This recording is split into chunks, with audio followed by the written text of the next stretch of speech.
तो मेरा गांव का नाम हुआ कुड़लगा, डाकघर लसिया, थाना बसिया, परगना ससिया, जिला गुमला, वहाँ का मैं हूँ रसिया। जब घर घर तिरंगा हो तो घर घर संविधान भी हो, दोनों जरूरी है। आज़ादी का फल, फूल या खुशबू आज तक न देखने को मिला, न सूंघने को और न खाने को मिला है। आज हम बात करेंगे एक ऐसे व्यक्ति के परिचय के बारे में, एक ऐसे व्यक्ति की कहानी के बारे में जिनकी कहानी, जिनकी बातें जानने के बाद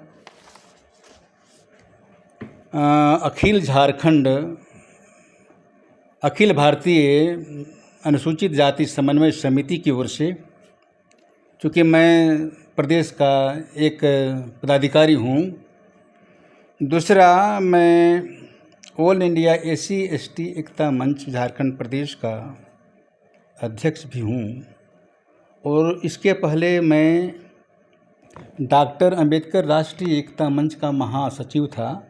वर्तमान में मैं संरक्षक हूँ।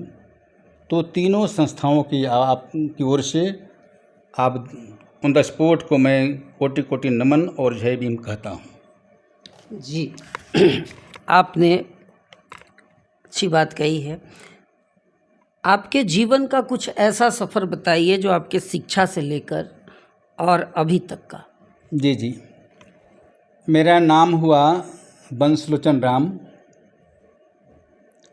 तो मैं सोचा कि ये बंसलोचन जो रखा गया है, इसका तात्पर्य क्या है। तो मैं जब इसका संधि विच्छेद किया तो ये पाया कि बंस मतलब कुल और लोचन का मतलब होता है आँख। मैं कुल का आँख हूँ।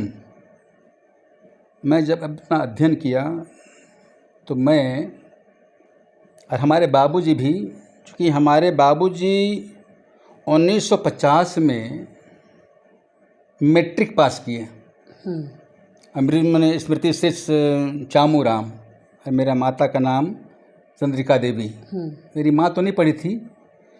तो मेरे बाबूजी के पास अपॉइंटमेंट लेटर आया दरोगा का, आज की तारीख में SP कहें उसको आप। मेरे बाबूजी ने उस पद को ठुकरा दिया। तो वहाँ के जो ज़मींदार हैं और पूरा क्षेत्र के लोग आए वहाँ, अब बोले कि बाबू तुम इतना बड़ा पोस्ट को क्यों ठुकरा रहे हो। तो हमारे पिताजी ने कहा कि मैं यहाँ पर आया हूँ इस जगत में ज्ञान की ज्योति जगाने के लिए। मुझे आप 5 एकड़ ज़मीन दे दीजिए और मैं वहाँ पर विद्यालय खोलूँगा और सरकार से उसका मान्यता दिलाऊँगा। और सचमुच उन्होंने जो कहा उसका जो है सरकारीकरण हुआ, और हमारे पिताजी हेडमास्टर के रूप में रहे भी और सेवानिवृत्त हुए। तो वहाँ के लोगों ने उनकी बातें मानी। हाँ, उनकी बातें मानी। तो मेरा गांव का नाम हुआ कुड़लगा, डाकघर लसिया, थाना बसिया, परगना ससिया, जिला गुमला, वहाँ का मैं हूँ रसिया। बड़ा गजब का गांव है और नाम भी है। तो मेरा अगला सवाल है कि देश जो है ये 79वां स्वतंत्रता दिवस मना रहे हैं, तो इसको आप किस रूप में देखते हैं कि क्या वाकई में जो आज के दौर के जो लोग हैं आपके समाज के, और मैं कोट भी करूँगा, उस समाज में बहुत सारे ठेकेदार भी हैं। ठेकेदार का बिल्डिंग पर बिल्डिंग, बिल्डिंग पे बिल्डिंग बन जाता है, लेकिन जो समाज के सबसे निचले तबके के जो लोग रहते हैं वो वहीं के वहीं रह जाते हैं। क्या वाकई में वो लोग स्वतंत्र हो चुके हैं? क्योंकि जो कल तक सवाल उठाते हैं लोगों पे, आज वही बड़े बड़े नेताओं के साथ मिलकर अपनी शीश महल तो बना लेते हैं, लेकिन जो छोटे तबके के जो लोग हैं, क्या वो आज भी स्वतंत्र हो चुके हैं इस समाज के प्रथा से? मेरा उत्तर न होगा। अभी हम लोग, आज 13 तारीख है, कल के बाद पूरा राष्ट्र 79th स्वतंत्रता दिवस मनाएगी। बिल्कुल। और अभी जो आप देख रहे हैं घर घर तिरंगा, तो मेरा यह भी कहना है कि जब घर घर तिरंगा हो तो घर घर संविधान भी हो, दोनों जरूरी है। तो 78 बरस हो गए, आज़ादी मिली, और आज़ादी पाने के लिए हमारे लाखों माताएं, बहनें, भाई बहन कितने सिंदूर उजड़ गए। हंसते हंसते मौत को लोग गला लगाया, और देश कुर्बानियों के बाद आज़ाद हुआ। लेकिन आज़ादी का फल, फूल या खुशबू आज तक न देखने को मिला, न सूंघने को, और न खाने को मिला है। मात्र 10% लोग को आज़ादी मिला होगा, ये मैं मान सकता हूँ, लेकिन 90% लोग आज भी उन्हें न्याय नहीं मिला। लोग कहते हैं ना, जैसे मेरे गांव का नाम है कुड़लगा, तो लोग कहते हैं कि भारत गांवों का देश है। बिल्कुल, गांवों का देश है, तो गांव ही हमारा दर्पण है। आज मुझे दुख इस बात का लगता है कि जब कहते हैं कि गांव का विकास से ही देश का विकास होगा, तो सरकार से मैं जानना चाहता हूं, केंद्र सरकार से और राज्य सरकार से, कि जब आप गांव की बात करते हैं तो स्मार्ट सिटी की बात करते हैं, उस समय आपके हृदय में ये बात क्यों नहीं आती कि गांव को स्मार्ट गांव बनाया जाए, स्मार्ट विलेज बनाया जाए। अभी आप लोगों ने देखा नेमरा, हम सबों के प्रिय, झारखंड के नहीं पूरे देश के प्रिय विश्व गुरु शिबू सोरेन जी हम लोग के बीच में नहीं रहे, और पूरा झारखंड के सभी लोगों ने आंसू बहाया है। नेमरा गांव, जैसे उनका निधन हुआ, आप लोगों ने दिखाया वहाँ की स्थिति। वो गांव बता रहा था कि मैं किस हालात में हूँ। जब उनका अभी संस्कार चल रहा है, तब देखिए सारा सुविधा जो है उस गांव में आ रहा है। जिस भूमि में शिबू सोरेन का जन्म हुआ, वो मुख्यमंत्री भी रहे, उनका बेटा अभी हेमंत सोरेन 7 वर्षों से मुख्यमंत्री हैं। एक मुख्यमंत्री का जन्मस्थली, लोग बोलता है ना, भूमिश्च स्वर्गदपि गरीयसी। तो जो मातृभूमि में, जिस मिट्टी में हम जन्म लिए, जब उसकी एक दुर्दशा है, तो आप सोच सकते हैं कि सभी सुविधाओं से गांव वंचित है, सभी सुविधाओं से गांव वंचित है। जहाँ तक बात है एजुकेशन का, एजुकेशन के बारे में बाबा साहब ने कहा है, दुनिया में वो आदमी गरीब है, सबसे गरीब है, जो शिक्षित नहीं है, जिसने शिक्षा का घूंट नहीं पिया। उन्होंने ऐसा कहा। तो शिक्षा के महत्व को ज्योतिबा फुले ने, सावित्रीबाई फुले ने और बाबा साहब डॉक्टर भीमराव अंबेडकर ने समझा, और उन्होंने कहा कि शिक्षा शेरनी का वह दूध है जो पिएगा वही दहाड़ेगा।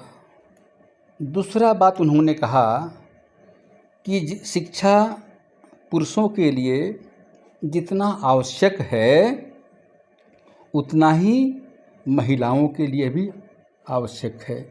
इसीलिए उन्होंने कहा कि शिक्षित बनो, शिक्षित बनो। और उस परिस्थिति में आप सोच सकते हैं कि बाबा साहब डॉक्टर भीमराव अंबेडकर 64 विषय के विद्वान थे, 32 उनकी डिग्रियां और 9 भाषा के ज्ञाता। तो हम ये चाहते हैं। मैं एक शब्द को आपका कोट करना चाहूँगा जी। कि आपने कहा कि जितना शिक्षा जरूरी पुरुषों में है उतना महिलाओं को भी होनी चाहिए। जी।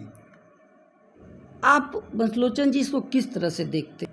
कोई व्यक्ति की पहचान उसकी वाणी से, व्यवहार से और विचार से होती है। तो इसलिए मैं चाहूँगा कि आप अपने वाणी और विचार और व्यवहार से उठते हैं या गिरते हैं। मेरा इसमें इतना ही टिप्पणी होगा। आज के डेट में एक बड़े तबके के, मैंने पहले भी सवाल किया था कि गरीब गरीब रह जाते हैं और उस क्षेत्र के जो पॉलिटिशियन, उस जाति के जो भी हो, वो उनका शीश महल बन जाता है। तो क्या वो वाकई में व्यक्तिगत रूप से आज़ाद हो पाते हैं? देखिए, मैं अब जब जाति की बात आ गई, नहीं, देखिए जाति की हम पर्सनली नहीं मैं बता रहा हूँ। आपने बाबा साहब का बात का आपने कहा, तो मैंने वही बात आपको कोट किया। मैं उसको कबूल कर रहा हूँ। 2-3 चीज़ इसमें कहना चाहूँगा सभी लोगों के लिए। हाँ, एक्चुअली मैं 2-3 चीज़ प्रचलित है, जैसे जाति हो गया, पूजा या भगवान हो गया। मैं भी चाहता हूँ कि अपना मैं विचार रखूँ। जाति का अर्थ हुआ जानबूझकर तिरस्कार करना, जा जोड़ती। मैं ये समझता हूँ हम सभी मानव हैं, सब हमें भाई हैं। और मैं जातिवाद को सबसे बड़ा आतंकवाद मानता हूँ, जो सब में भेद पैदा करे। मैं ये नहीं चाहता हूँ, और इसके लिए महामना गौतम बुद्ध भी हुए हैं और बहुत से महापुरुष हुए हैं। तो हम लोग, पहले बाबा साहब ने कहा कि हम आदि से अंत तक भारतीय हैं और भारतीय रहेंगे। तो हम लोग जब संविधान को मानते हैं तो हम लोग को संविधान के मुताबिक, यदि हम पूरे भारतवर्ष के लोग, मैं समझता हूँ कि आज तक 90% लोग संविधान को देखा नहीं होगा, जानता नहीं है कैसे हमारा देश चल रहा है। मुझे समझ में नहीं आता है। जहाँ तक बात आए शेड्यूल कास्ट की, अत्याचार लोग बोलते हैं ना, तो अत्याचार तो हुआ है। अत्याचार यदि नहीं हुआ होता तो schedule caste, schedule tribe atrocity act 1989 नहीं बना होता। आप ये भी मानते हैं कि जो जिन्होंने, मान लीजिए जब वो शेड्यूल कास्ट, शेड्यूल राइट जब बना, तो उस टाइम उसके भी तो लीडर थे, वो आगे बढ़कर क्यों नहीं मदद करने को आए? दरअसल में एक, इसको हम सामाजिक बीमारी कहें। अब कह सकते हैं सामाजिक बीमारी? बिल्कुल कहेंगे। जब नेता बनने के बाद वो भूल जाते हैं। ये हमारे देश का, और मैं सब कौन क्या किए हमारे, उसको छोड़ दीजिए। हम सभी भारतवासी हैं और देश हमारा है। और अभी हम 15 तारीख को स्वतंत्रता दिवस मनाने जा रहे हैं। तो इसमें एक चीज़ आना चाहिए कि हम भारत के वासी हैं, भारत माँ के संतान हैं। बिल्कुल। मैं ये जो नेता लोग हैं, तथाकथित सो कॉल्ड जो नेता बनते हैं अपने आप को, आप जो आम जनता की जो बातें हैं उन पर आप फोकस क्यों नहीं करते हैं? एक दूसरे पर आरोप तारोप। और ये टीवी जो देख रहे हैं ना, हम लोगों ने देखना छोड़ दिया। ये तो आप लोग का चैनल है कि हम लोग को खुशी होती है और हम लोग इस चैनल को देखते हैं, क्योंकि आपका चैनल सच्चाई को ऑन द स्पॉट सामने लाता है और हमारे जैसे आदमी से आप लोग इंटरव्यू ले रहे हैं। देश का दुर्भाग्य है जिस तरह का ये हो रहा है। आम लोग बहुत नाखुश हैं, बहुत नाखुश हैं। और शिक्षा हमारा फंडामेंटल राइट है, राइट टू एजुकेशन। शिक्षा सबके लिए ज़रूरी है। शिक्षा आज की तारीख में इतना महंगा हो गया कि गरीब आदमी तो पढ़ा ही नहीं सकता है। इसलिए मैं सरकार से ये निवेदन करूँगा कि सभी जाति में गरीब और अमीर लोग हैं।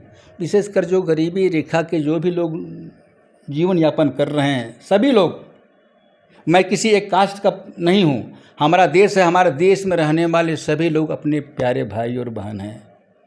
बंसलोचन उसका नाम है जो सबसे प्यार करता है।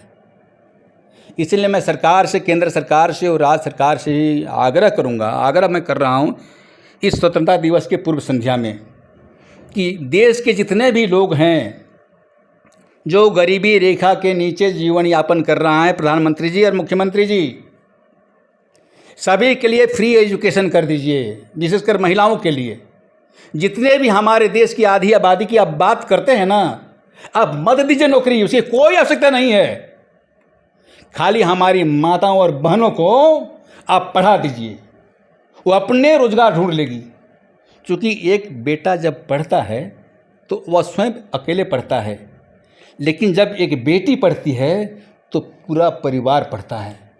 इसलिए आज की तारीख में मैं चाहूँगा कि सबसे पहले आप शिक्षा जो महंगी है, जिसका निजीकरण हो गया है, व्यवसायीकरण हो गया है, इसको समाप्त कीजिए और सभी लोगों को जो गरीबी रेखा के नीचे जो जीवन यापन कर रहा है उनको जो है फ्री एजुकेशन दीजिए।